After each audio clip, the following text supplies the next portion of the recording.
right, here we go. All right, everybody, welcome back to issue 2 of Homegrown Magazine, brought to you by the Match One podcast. You're here on the Match One podcast. I hope you've watched the first issue. It's available on our YouTube, but if you have not, go down there and watch it. Hit the subscribe button while you're there, and also check us out on our IG, our Facebook, and our X/Twitter at the handle Homegrown Magazine.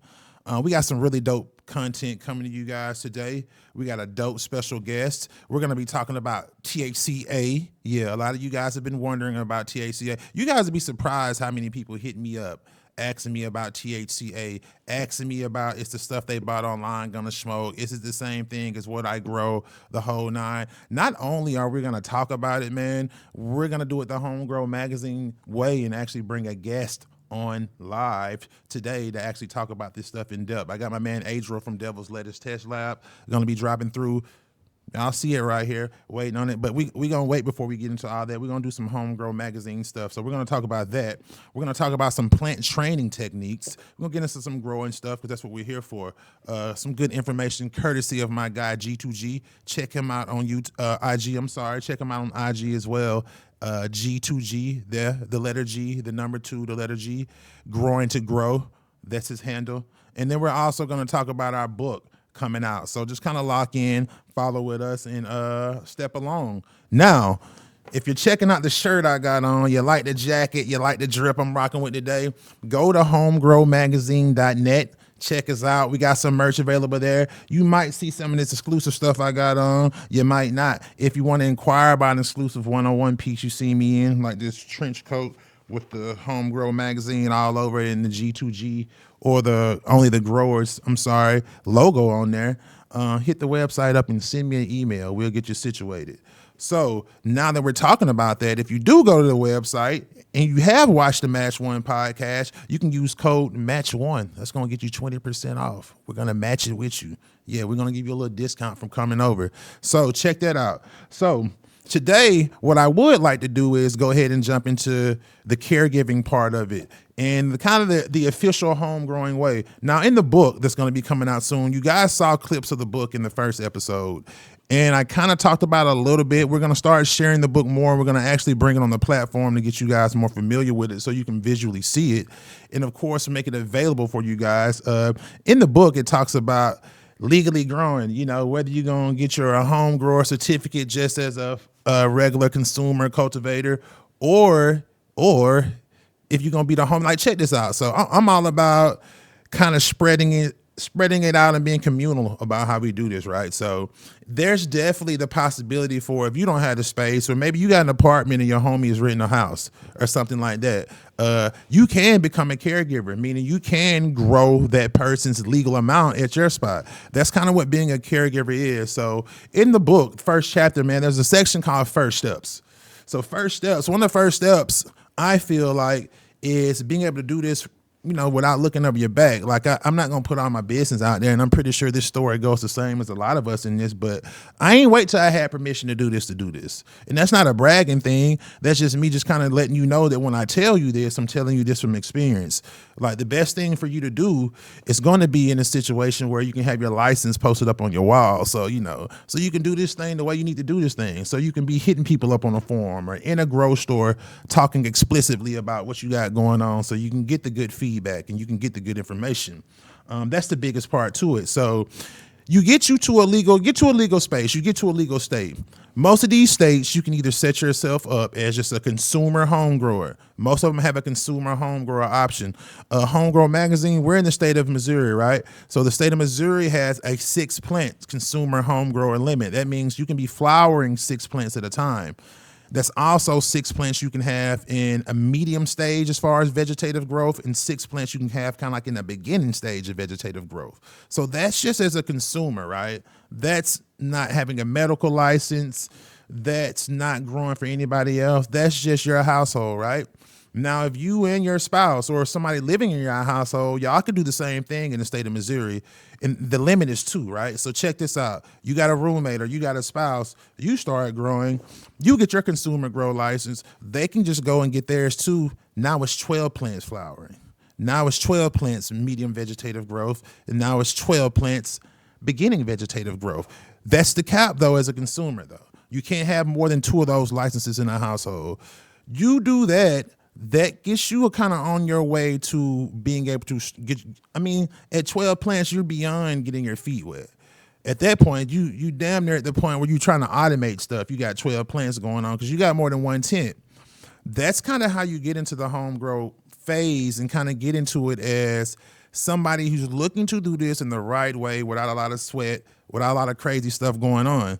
That's going to give you the ability, like I said in the beginning, to do this and not really be worried about a lot of stuff, because most of us in the beginning, when we got into this, weren't in a situation where we could just outwardly share what we were doing. So that made getting the information, we had to pay for the information. And I don't mean pay for it just like, hey, go out here and buy a product. We paid for the information with our time and our mistakes because we couldn't just outwardly ask individuals. So I highly recommend you don't put yourself in that same scenario. At the same time, do what you do. Like if you're gonna go, anybody can consume our information. You know, if you're gonna go rogue, you're gonna go renegade, off the wall, however you want to call it, AWOL, guerrilla growing, whatever.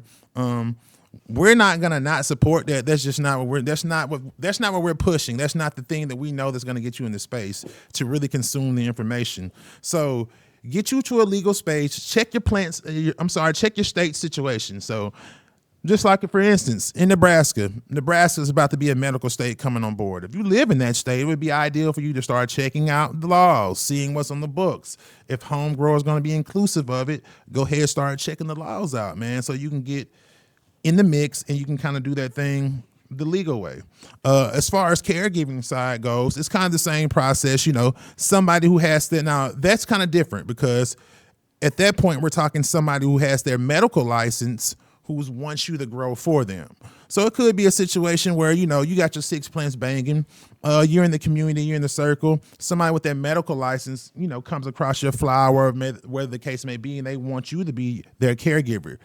You guys work out the situation. There's paperwork involved. You will need their signature on paperwork, and you will submit that to the state, right? And you guys work that out. Now, something interesting about the caregiving aspect, I'm not going to, you know, once again, I'm only advising what I feel like people should do. Like, I'm not saying you have to do it this way or it should explicitly be my way, but I would not get too deep into advertising as caregivers what your plant costs, what your product costs, what your flower costs, and things like that. Because most laws are going to have it written out just as a caregiver that, you know, your flower is not for sale. Understand that again. Your flower is not for sale. Just going about it as a caregiver route with no other documentation involved, you know, not because it's just technically at that point, you're kind of on the commercial side. If you're going to take a license and be selling product outwardly, that's what I'm going to say about that, right? Once again, it's a scenario of where you can kind of approach it the way you want to approach it. But I always advise everybody, stay within the scope of the law, man. You got kids, you got stuff going on, you know, do it that route. So now what we kind of hit on the legality, that's kind of the first steps of it. That is also kind of the first chapter in our book. Now make sure, once again, that you're checking in with homegrowmagazine.net, because you can go there and put in your email address and you can get updated when that book drops. But I won't go too far into the book on this one, but I will get into one more thing as far as our plant training goes, or as far as our grow information goes, before we get into our interview. So my good friend G2G that I mentioned earlier, handle G2G on Instagram, had sent me some messages about some plant training techniques he was doing, because he had seen in one of my videos I posted where I was using bamboo stakes. Those of us who don't use trellis nets or don't use some type of form of support to hang our plants up, they start to droop and run the risk of snapping branches once the buds or the flowers start getting really chunky. Think of a tomato plant needing a cage, right? So what a lot of us do is we use bamboo stakes. You've seen that traditionally. Most of us think of something that's natural, and we introduce that to our garden. But my homie G2G had pointed out that, man, you know, those can be susceptible to mold. And he showed me some really cool, basically driveway stakes. I'm gonna post a picture right here so you can take a look at them, of driveway stakes where you can kind of see that they have a pointed end on the base of them that they can go down in the soil, and they have a rounded top, so you don't have to worry about getting poked in the eye or having a sharp object come up. And you can use bud trainers, which I'm gonna place right here too, another great product, and spread your plant out. you want to spread that plant out because we're trying to get the most light down to the base of that plant. Now, I know I'm getting into plant talk, and that kind of goes along with the book, Grow Information, but I want to highlight my bro, and I want to kind of show you guys like the communal effort that goes into this growing thing once you kind of get into it, and how important it is to connect with others and get that good information from others.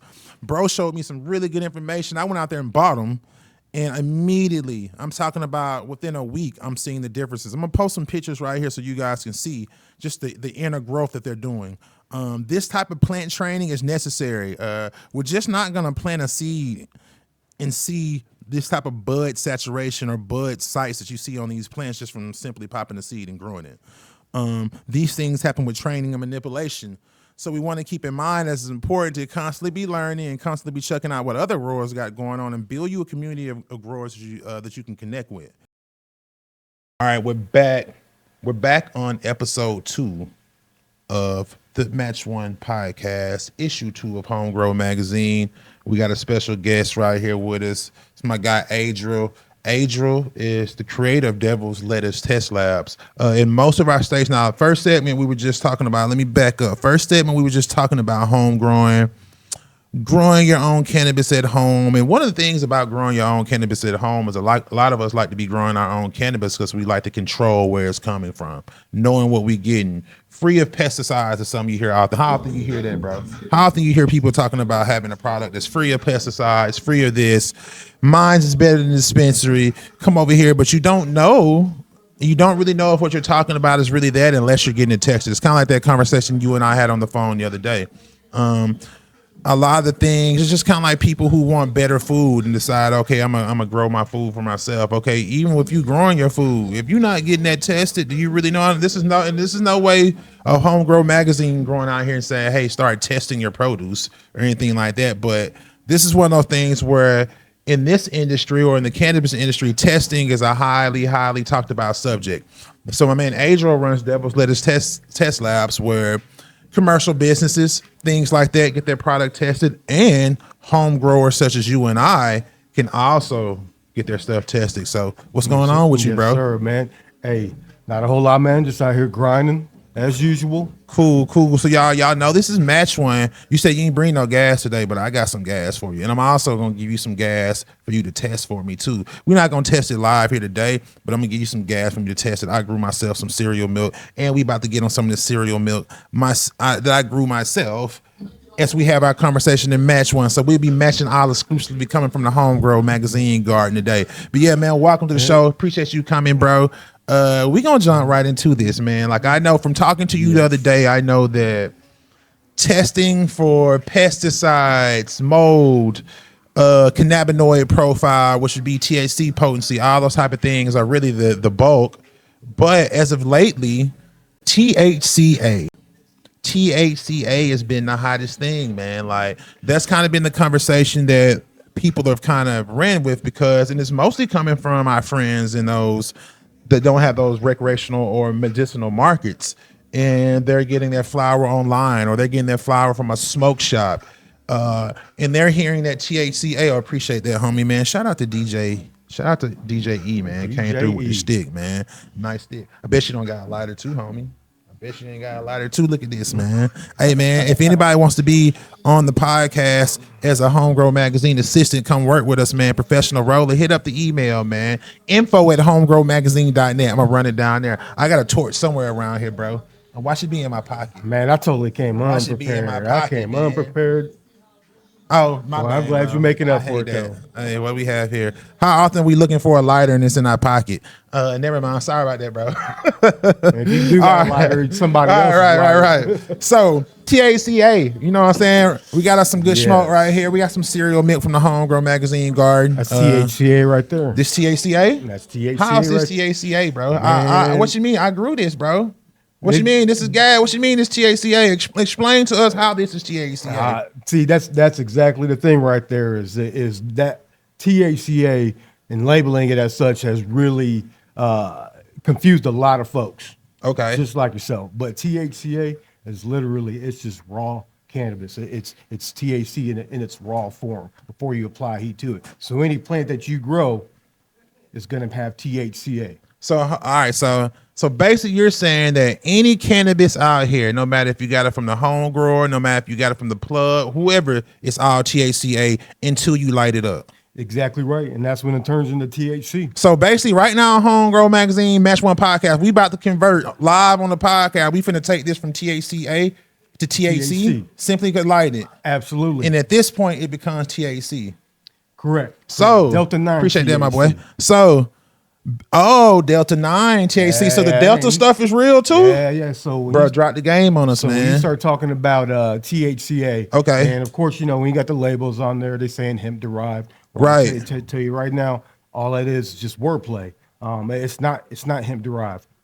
Delta 8, Delta 10, those are hemp derived because you're essentially those Delta 8 and Delta 10 are naturally occurring in hemp. Okay. But at small amounts, and they use a chemical process to be able to get that. And it doesn't have to mess with the farm bill, which all that really pertains to is the Delta 9 THC. That's really all that matters. That's why you see so many THCA products out there. It's just because you're just using it to get around the loophole. So, okay. So basically, what you just said to us, right? And gang, I want y'all to pay attention, man. You're hearing this on the Match One podcast. So basically, what you're saying is Delta 8 and Delta 10 are not the natural precursors to THC. It's Delta 9.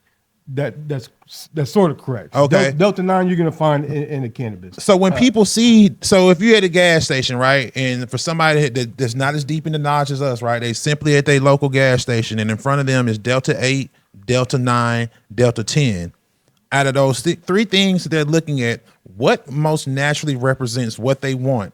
If they're looking to get a cannabis product, which one of them is really what they're looking for out of Delta 8, Delta 9, Delta 10? So like Delta 8 and Delta 10, those man, they're gonna get you. They're gonna get you faded, but not as much. So it's Okay. cool for people that they wanna feel it, but they still won't be able to get some work done. Are You know, either one of something like those, that. would you consider either one of those fake or synthetic though? I mean, it's synthetically derived because, like I said, Delta 8 and Delta 10 naturally occurring, but they have to go through a chemical process to make more of it. So you're not doing the same thing with THCA into Delta 9. All right, cool. So I want to dive more back into kind of like, that whole aspect of understanding, hey, like that gas station concept, because that's really, so when we talk about the gas station weed, that's really, I feel like, and here you go, bro, take that torch. I really feel like, and the reason I'm kind of leading it that way, because I feel like, just running the magazine, running the brand, people reach out a lot, right? So I feel like one of the biggest things that people are comparing this to is what they're seeing in their area. Like a lot of our states that we're in, right, the THCA programs aren't picked up as much. So they're seeing more of the deltas than they're seeing of straight THCA. Correct. And I think a lot of people in those areas that have THCA, like they're getting online, they watching First Smoke, they're watching a lot of podcasts, and they're getting that information, and they're kind of understanding that, oh, okay, this is what it is. But I think for a lot of them too, that are just seeing the gas station stuff, that's what kind of makes it a little bit complicated. And that's why I was having you kind of break up that Delta 8s and those Delta 10s. All right.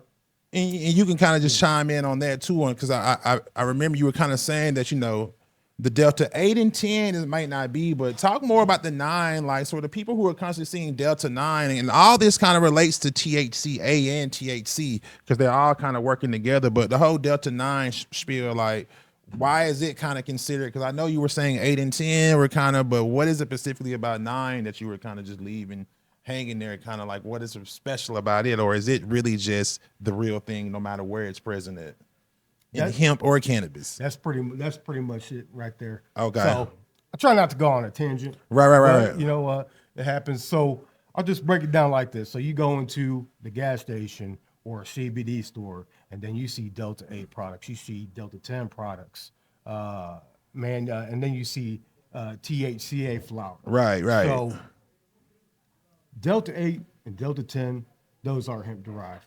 They occur naturally, but like I said, it takes a chemical process to get it to a point where you can put it in their vape carts or their edibles and whatnot. Delta 9, that's cannabis. Okay.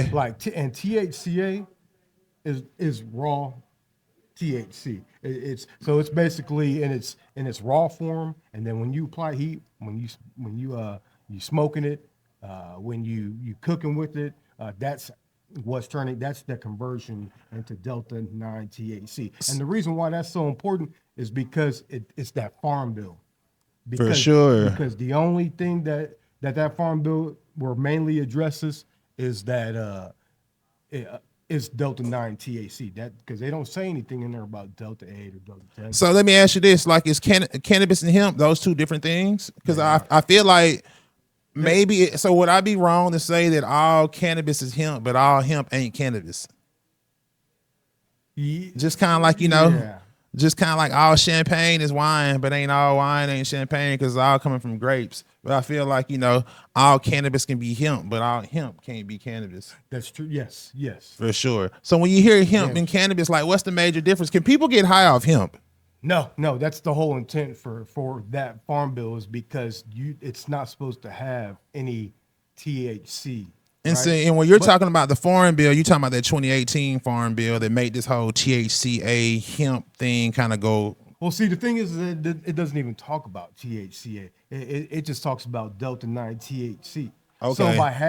by selling or by having product that's THCA only, when you get it tested, that and it doesn't have a presence of delta 9 THC, you have something that's considered legal. So let's talk about That's that. all that is. Let's talk about that process. So when you're talking about testing, so when it comes to testing for THCA, so let's get into this. Shout out to DJ E man, producer over here at Emerald too. He kind of brought a little question from the side too. So as this relate to the plants and things like that. So as far as what you do with the testing, where does all this come to play in what you do as far as when this testing happens and what's really the deal on getting a plant tested for THCA versus just your regular cannabinoid testing? Like, what's the real difference? And then kind of as a home grower, which I'm pretty sure you get some of them up, like how does that whole process go down from hitting you up to the time frame they got to get it tested until how it becomes THCA? And then what can they do with that flower after it becomes THCA? Can they literally go out here and just sell it to somebody? Can they jump online, do their own thing with it? What's the spiel on that? I mean, that's exactly what it goes down to. Uh, so the way it works with the hemp bill is that they have to have it tested like 30 days prior to harvest, Okay. and the earlier you get that, producing THCA. It's when that conversion happens, when it starts to mature, you start getting that delta 9 THC, and it can't be above 0.3%. Man, you know how little that is. That's like Right. nothing. So you have to time when you harvest in order to get that THC, the THCA, and below that delta 9 So THC. let me ask. So, all right. So what you're saying is that at that point, when it's that 0.3, they're not harvesting at that point. They're just testing at that point, and harvest comes after that. That would be correct. That's so Interesting. when you have a certificate of analysis Okay. that shows that, you can advertise that as THCA now. And Bets. and and Okay. and the report shows that there's no delta 9. So like, hey, it's THCA flower. So a home grower contacts you. They get a sample to you in the correct time frame, or not even home grower. A cultivator contacts you. They get a sample to you in the correct time frame. As long as they've grown that properly and that THC is not above a certain percent at that time, they can get a certificate of analysis from you, and that pretty much makes that product legal in all 50 states according to the 2018 Farm Bill.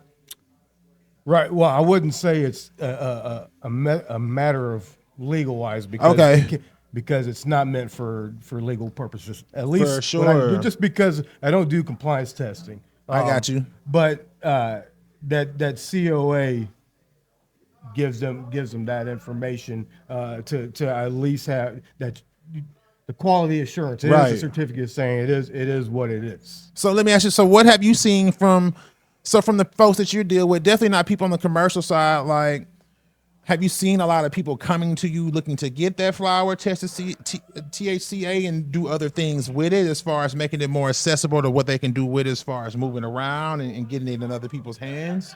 That's exactly right. I said I don't get I don't get a lot that actually get that THCA only when they're Really? doing So it. yeah, let's talk about that. So it's not. So basically, you saying the It's shit's not like, guaranteed. yeah, There's yeah. no Oh, no, guarantee no, that no, no, I hit you. absolutely not. Yeah. Okay. Okay. But Cool. but So see, the thing is when and that I want to get across is the fact that you really got to pay attention to the harvest, because even at the time of that, when you chop and you've dried and cured it, right. your odds are you probably already got over that 0.3%, especially the tops, because they're already getting the conversion first because they're getting all the heat and the light. Right. Right. But that Right. also is that's your most potent bud and has the most cannabinoid content in there. So that's where you want to get a reflection of all the cannabinoids present, but maintain that staying underneath that 0.3% delta 9. That's the goal, because some of those cannabinoids don't get produced until you know just the last couple of weeks or so.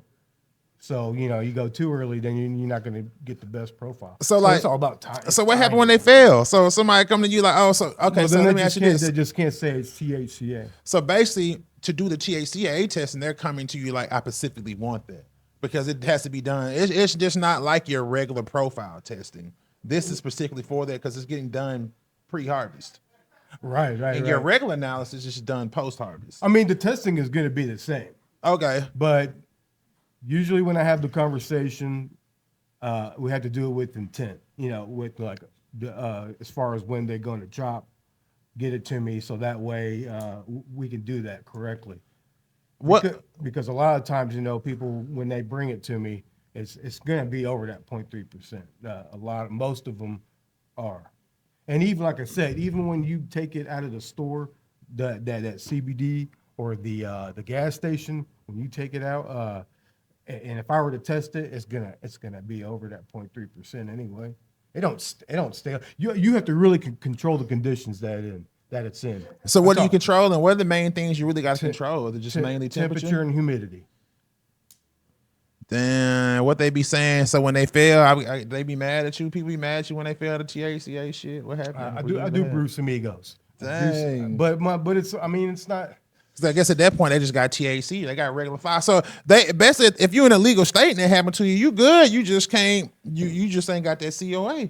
That says that this is THCA flower. Yeah, I'm sorry, buddy. You just got regular gas. You don't have the THCA. So outside of like flour and stuff, like not to get just too out the bat, like what other stuff do you test? Like what other stuff can a consumer bring to you, bro? Man, what can I test honestly? Man, I could test any kind of concentrate, wax, butter, batter, shatter, rosin, resin. I mean, that's just all that. Ficos, RSOs, tinctures, whatever you even would infuse it. Man, What about outside of weed? oh,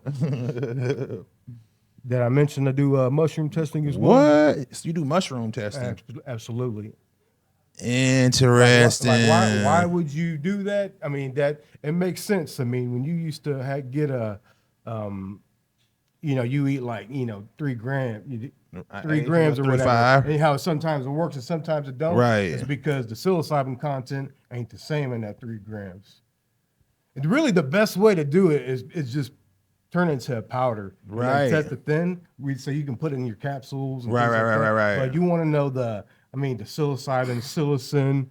Man, I test, make sure if you're looking, if you see these synthetic chocolate bars, I test for 4-ACO-DMT. So somebody can get one of them little mushroom chocolate. I ain't gonna say no brands. Mushroom chocolate bars off online, and they can bring it to you and really see what's in there. Exactly. That's crazy. Do you get people hitting you up to test like party drugs, like to test like they party drugs? The No. G's and the rave drug type situations, or the mainly just Well, flowers and DMT, but I can't say I've ever put that one through the test because I don't believe I have the ability. You ever tested some shrooms and it came back and something was wrong with them? Or it had mold, or that, because that'd be my main concern with shrooms and things like that, and why I'd really be apprehensive of where potentially or in theory I might get those from, is that I feel like, man, they're a fungi. So being in environments where they're moldy or things like that, that might kind of throw off. I feel like you wouldn't know.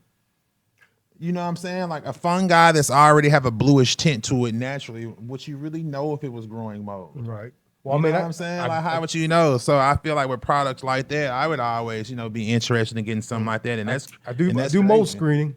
And I can say Dang. like I could tell you the presence of it, but I couldn't give you an analysis of individual. I couldn't What tell you what spores? type of mold it So is. you can say you can know that mold is present, but you necessarily can identify the exactly strain or Correct. spore of mold. Correct. At this time, I mean, I look to be able to do that, So how long? but I'm building it from the ground up, so So it'll speaking on come. building from the ground up, like how long you been doing this? How did you get into testing, bro? Because I know a lot of times when cannabis becomes legal, everybody want to sell it. Very few people think about, hey, what can I do, auxiliary business or something on the side. So how did Devil's Lettuce come about? Man, I came to man, I'm filling in the gap in the industry. Okay, So I've been doing it for a couple years, but the thing is that man, I've been growing for about 7 years, but I've been gardening a lot longer than that. But cool. anyways, uh, I noticed as a grower that we would have conversations where that we would ask like, man, I wish we had the ability to test, and you can't do that because you have to be commercial, and uh, and if they can't test for like home growers. I think maybe some of them can now, but Okay. it's really expensive for most. And What's the average test run? What's the average test cost run? in a large facility, No, just for the average home, because I know you were saying it gets kind of expensive. So if just for an average, couple hundred, 150, couple $100. okay, Now I don't remember exactly what they consist of entirely, but I know as a grower, I mean, I'm a nerd like that, and I wanted to know what's up.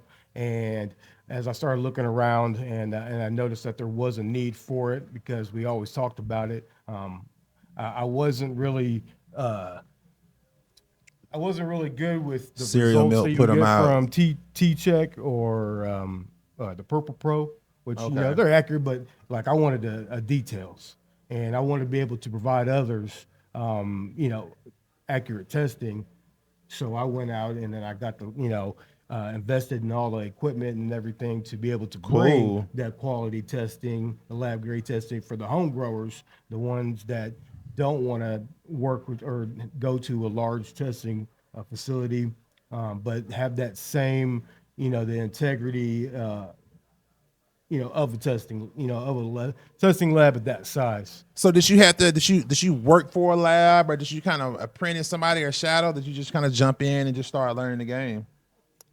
Mainly just my passion for the plant. But now I have a background like in HVAC. I worked in like data centers and I did like complex troubleshooting, taking like raw data logs, Okay, interpreting that information to diagnose like some of the cooling equipment and sometimes like the battery backup systems in these. And then I have been doing aquaponics I got you. for a while, and I always have to consistently test that. And again, like this honestly is not like the most labor intensive. It's not super complicated. Sample preparation is the biggest thing, but that's really How it. long did it take you to really learn, like to really get that down? I'm saying it's not super I guess it's just systematic. It's science. I guess you're following a Mm, formula when Yeah, you're doing it. It's not like using your special recipe or anything like that. I'm pretty sure it's following the formula, or is it?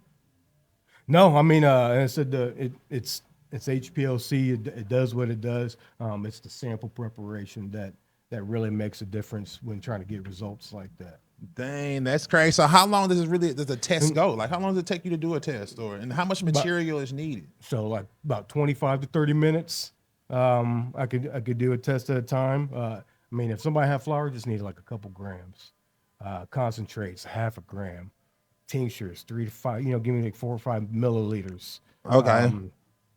Edibles are kind of situation dependent. But I mean, I could test any the lotions, creams. Man, I've tested What? like the infused chili cook off. For real? Yeah, yeah, I did So that. when testing lotions and creams and things like that, have there been times that come across where you realize like, dang, some of these products don't have any of the things that they say they have in them? Oh, quite often. Quite Dang, often. quite. What do you think is the biggest offender? Like what products? What Edibles. edibles? Edibles. Damn. Man, I really think that they could benefit from this the most because, man, at 90, just a large majority, it's not what is on the label, which is not entirely a bad thing. Sometimes it's over, I sometimes was it's just about to under. ask. Now, are we talking about not on the label as far as milligram dosage or not? Right? Yeah, yeah, yeah. Okay. Like say yeah, it's 100 milligrams when we're really getting like 40 to 50 milligrams. What? But I've seen some that said Oh my 20, but god. they ended up being almost 100 milligrams out of that thing. Really? Yes. That's crazy. Now I'm guessing. I mean, either one of them is not good. It's not good to think you're getting a 20 and it's 100, and it's definitely not dope to think you're getting 100. You got 40.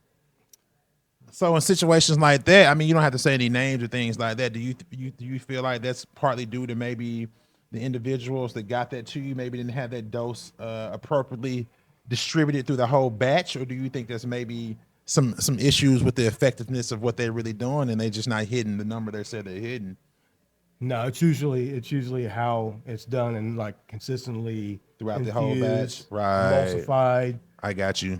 whatever it may be. But shit, I forgot. The highest testing weeds you've tested so far here in this, because I'm guessing for the most part you've been here in the Missouri KC Mo area. So what's the highest testing flower you've come across so far? Man, I said I know it's usually from like a home. So we had some from like a home grower Right. that actually got 38, and I tested that thing like three Damn. times to make sure I different parts I to verify that. And Hold on. Did he say cut? Oh, I thought you said cut. I can sit down. I thought you may have ran out of film or some shit.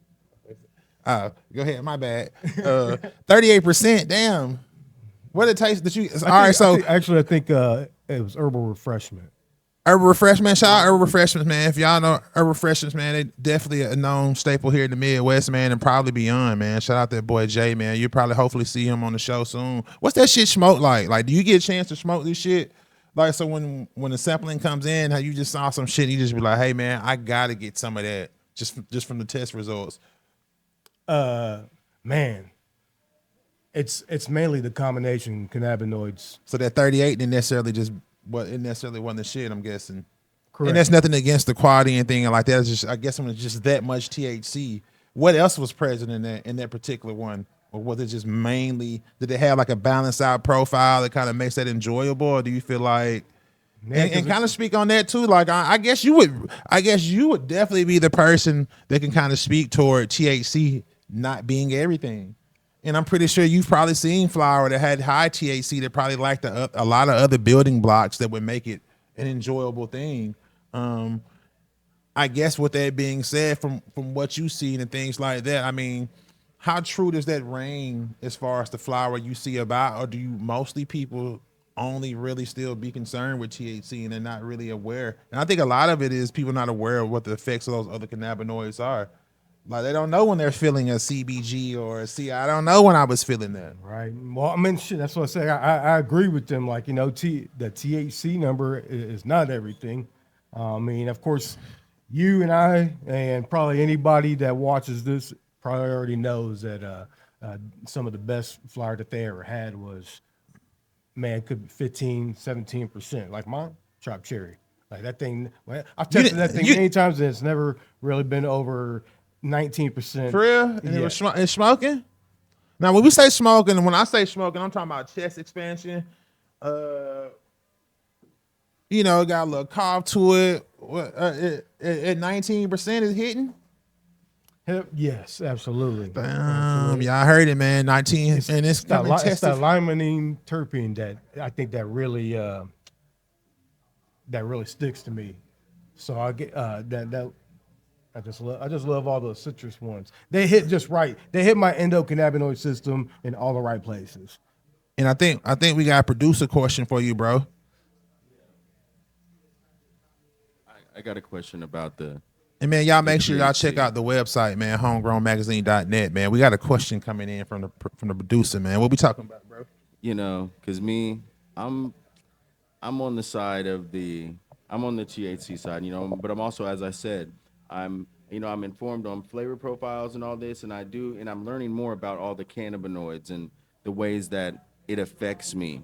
But I feel that as an industry and in Kansas City and gas overall should be 25% and up and include all terpenes, or I'm not. I mean, like I'm just like in California, that's what it is. You know what I'm saying? Like, ain't no, everything is gas and has all the flavors, and so it's like I'm not going for it. I feel like we're just not there yet, and so people are just gonna, But it's also the knowledge. I do understand the effectiveness of these ones, because doing that all that testing and getting it all and writing it down, Right, right, reading right, which one right. is what, like, oh, this is the mint, this got the eucalyptus, and it's like understanding.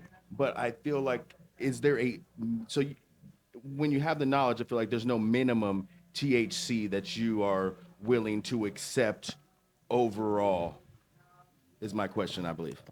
Well, that's crazy because I feel like basically, man, and I think that's mainly a condition of, because you mentioned being out there in Cali, how you just won't come across gas that's less than 25%.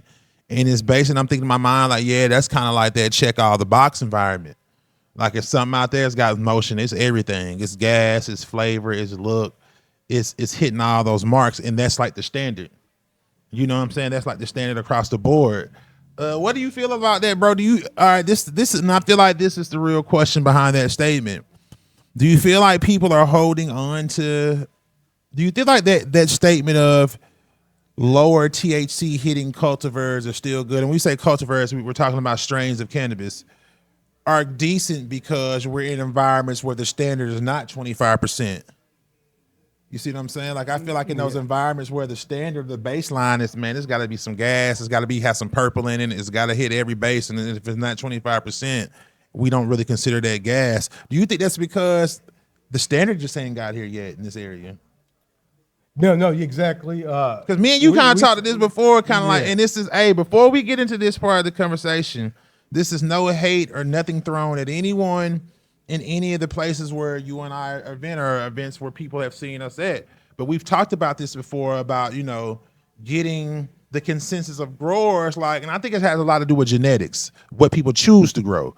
But I mean, you can speak on that more than myself as far as, being a scenario where you commonly don't really see the best that forces that type of competition, that forces that type of standard. Yeah. Yeah, for sure. I definitely want to say too that that's just kind of my opinion, but in reality, I was just kind of critically thinking, and I'm like, well, in fact, this cannabis is really medicine, okay? And Right. we're been using this medicine for a long time. Our dosage is at a level that is higher than needed or even required. So people entrance to this, and like a person who just trying to get that ease of the pain, or whatever their symptom is, it ain't got to be pain, you know what I'm saying, like whatever their symptom is, or even recreationally, right? It's like it doesn't have to be that. It can still hit all those boxes and still not gotta be something that a motherfucker might not even be able to drive their car after a regular But motherfucker. see, You know what I'm Right, saying? right. Like, so somebody, but I'm you, like, but at okay. the same time, though, somebody may say, "Hey, THC is the medicine I like." So they might But say, is "Hey, it? you're shaming me for making me feel like." So on the same sense, like I don't think it's a bad thing if somebody wants something high in THC. Because in their mind, they might be thinking that's the thing. I like, from being a person that has worked on the opposite side of that counter in a dispensary, I've heard people multiple times when you try to give them that whole, cannabinoids matter. They like, listen, I already know if it ain't 24% or higher, I'm not Yeah, really that's rocking still with it. Like yeah. it's not really doing much for me. Yeah. And that's no disrespect to them. And I can't really come back to them like, oh, you just a. So there's some people like that's kind of thing, but I think more often than not, people are just rocking with that because they're not on the educated side of knowing about those cannabinoids. So at minimum, what can I do? I can come in here and say, oh, well, give me the one that's higher, the most highest in THC, and knowing I'm at least gonna get high. You know what I'm saying? Like if I get medicated, that's cool. You know what I'm saying? But I'm at least get high. But let me ask you, do you feel like being a grower and a person that does testing for a living, is it really that difficult to consistently hit numbers like that? Like it No, I mean, is if you got a program, I mean, you growing the same genetics. I mean, some that you've done over time and time Right. again. I mean, no, it's easy. I mean, the only difference is when you're doing it with trying to grow different strains, is that there's probably some small nutrient changes, things like that. And But I think if you have a program, you keep the things the same that was successful for you already, then it won't be. It's not difficult. And I think a lot of it comes down to, bro, a lot of times it's just choosing genetics. Because I've seen for myself, and most growers see for themselves, we'll all have a plant or we'll have some bud and people are just raving over it. And we know for sure that joker went dry. I dried it back too much a couple of times. It went limp a few times. I had to bring it back to life. And so we'll credit that to, hey, that's just good genetics y'all are seeing. Because I was messing up throughout that grow. So a lot of time I think in my mind, like, in this area too, I'm not saying that hype strains and hype seed brands that are super expensive are absolutely what you have to do. But I feel like a lot of times in this environment that we're in, or a lot of events that I'm at, you see a lot of strains, a lot of things that people have bred themselves that they probably got an emotional attachment to. But then you see a lot of strains that people just have an attachment to. That's what they've been doing forever. And then you start realizing how boutique the weed is that we prefer. Like how much we want our weed to look a certain way, how much we want it to smell and taste a certain way. And then you kind of see why those nuances it kind of exists, because those come with those sought out the genetics. I mean, you get that from buying a seed from a guy who hunted 100 plants or 200 plants and kept one, or kept the 0.1%. And even as somebody that's kind of chunking and piling on a couple plants myself, you fall in love with that stuff. You'll be swearing that you got the next runts. And then you just get around people or get around folks who have a little bit more complete palate. And then you realize, oh, this is just, I should have chunked this, or this is just something good to play around with, but this is not an outlier or anything like that. But I think a lot of times people will take that to market or take that to competition. And it's definitely something to be proud of. Be proud of your work. But I think when we talk about top tier and what's the best, and people who do seed drops and sell out of them, and people who have sought out the genetics, I think it just comes down to just how exclusive you are. And really that comes down to how good your palate is. You know what I'm saying? That's why I'm super excited about that flower. I'm going to get to you to get a test, because I'm curious to see, all right, what's some flower that I'm growing hitting on to really get a cannabinoid profile, to really see what I got, man. I feel like that's the most exciting part. I mean, does that excite you? I mean, how excited do you get to see some fire flower? Somebody's excited about it. Just curious to see. All right, let me see what these I'm pretty sure you had to break some hearts. That's my favorite. That's my favorite part. I'm pretty sure you had to break some hearts for some folks that just, no, I know this is going to be a crusher and it's like 12%. Yeah, man, but I don't know. I can't see it like that. I mean, right. To me, it's a learning curve for sure. You know, so, and some people, you know, they need it, right.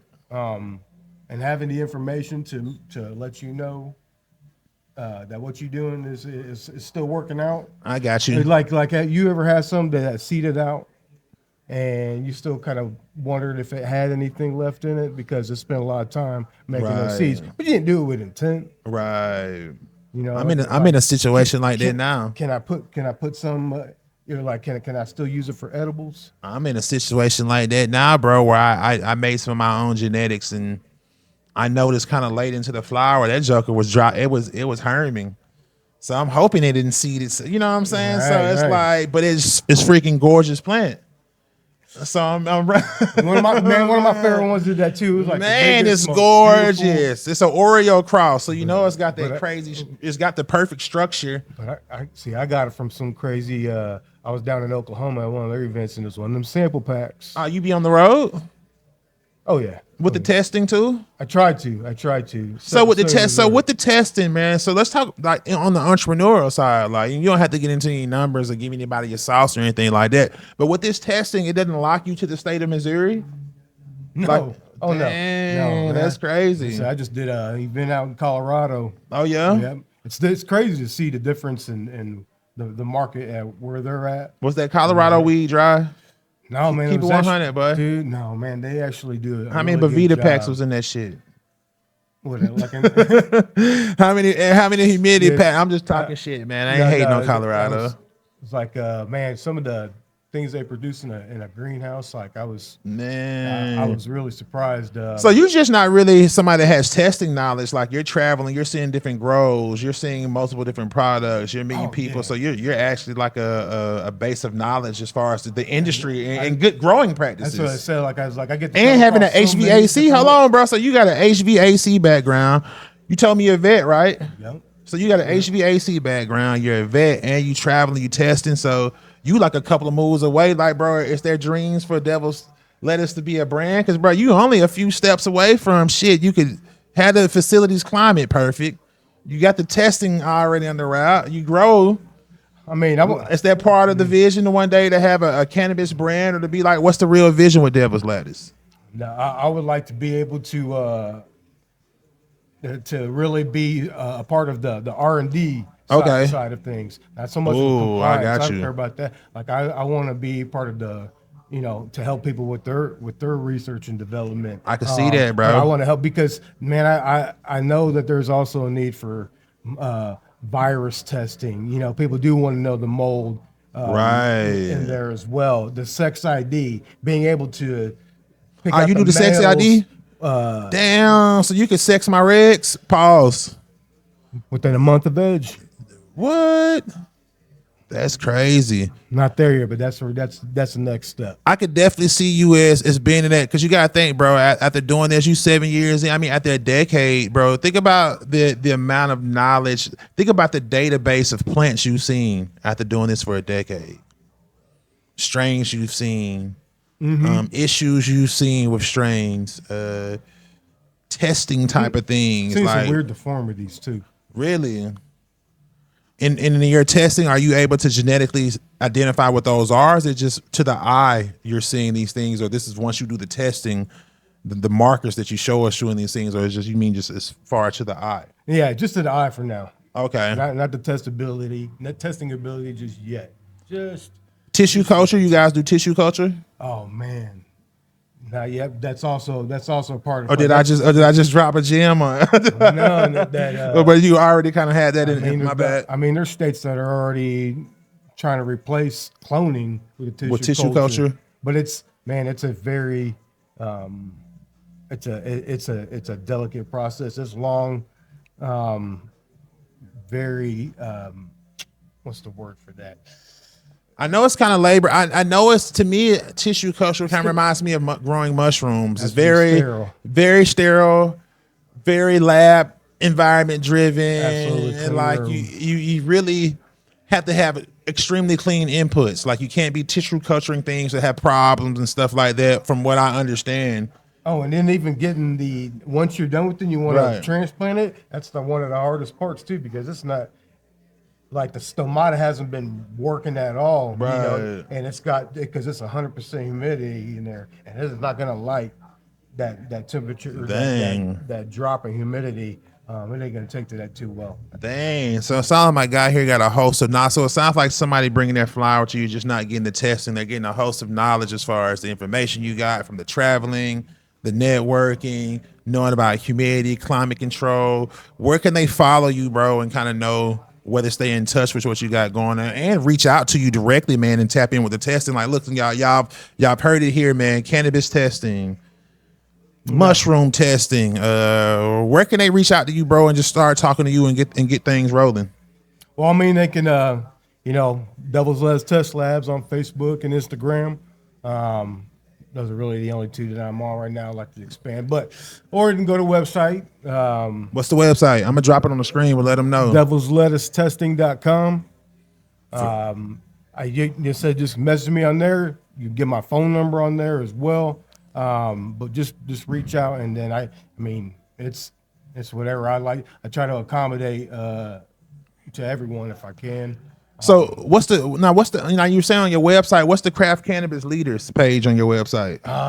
Yes. Before we get up out of here, I know you was talking to me about that. So one of the biggest things I want to do is I want to work and collaborate with the ones that have taken that next step into to raising the bar, Okay. setting the standard. So there's some out there that have been really with me since the beginning and have continually tested Right. with me. And to me, that's what's going to be a difference maker. Because I mean, it's not all about word of mouth anymore. I mean, you got Right. validation right there, and if they're willing to be able to do that, because it's not even required in the state. I mean, if non-commercial wise, so it's a choice to them. I got you. To I have got that you. standard, and we should be able to have a space where people know who is taking that next step to keeping the standard, and try to make a list so that way they're easy to find. So basically on your database, you're working on how. So basically on your website, I'm sorry, you're working on housing a list or database of the cultivators on a non-commercial basis that you know of who are taking the extra step to make sure that they get testing and things like that done. And even somebody like myself who's a caregiver, it's not required. Like the state is not coming in requiring me to test anything that I give to a medical patient. That's something I do that I want to be able to tell a person that's getting their medicine from me to say, hey, I take that extra step. That's why I'm connecting with you, like I said, and getting that sample to you, man. We want to get this started. But I think that's super dope that there'll be able to be a spot where people can go to and really see what cultivators or what caregivers in their area that they can potentially connect with that are taking that extra step to get cannabinoid testing, things like done, and potentially get a COA and may be able to get that to you. Right. I mean, they should be recognized for that. And I know sometimes we go to a market where, I mean, you're competing with people with out of state. Right. And man, hey, you know what? I'm not trying to knock the hustle, but when they see that price point, like it don't matter what you put into that money talks. I'm gonna said they're cheaper down there. I'm gonna go do that. Right. And it's really tough, to really show people your craft, regardless of what it is. When you're competing in a market like that, and it's not like you can be in a dispensary because you're not commercial, and the weed's not nearly as good, right? But they got the nice environment that they walk into. They got the fancy packaging, for sure, the for sure, case, they for got sure. labeling on it, and really, it gives them a safety. No matter how you feel about it, like it gives them a sense. Which of all things that anybody can do, like once you get somebody gets a graphic designer, they get that COA from you. They get the QR code of the COA on their bag. I mean, what I'm saying? Hey, I'm not talking about no sale and nothing like that. I'm just talking about your ability for accessibility. You know what I'm saying? When you're giving your patients, that right, as well. And that's how your patients get it. You know what I'm saying? So super dope information. Got to connect to the website. Like what you're doing with that idea of it, man. Episode 2, issue 2 of the magazine. Appreciate you dropping through. We're going to sit here and get on some more of this cereal milk, man. Super dope. Match One Podcast. Devil's Lettuce Test Labs. We out of here. Hey, man, that cereal milk got me high as shit right now. For sure, man. I'm finna roll up another one, man. I need a professional roller. That first one was, I don't know. But yeah, we out of here, man. Appreciate you guys.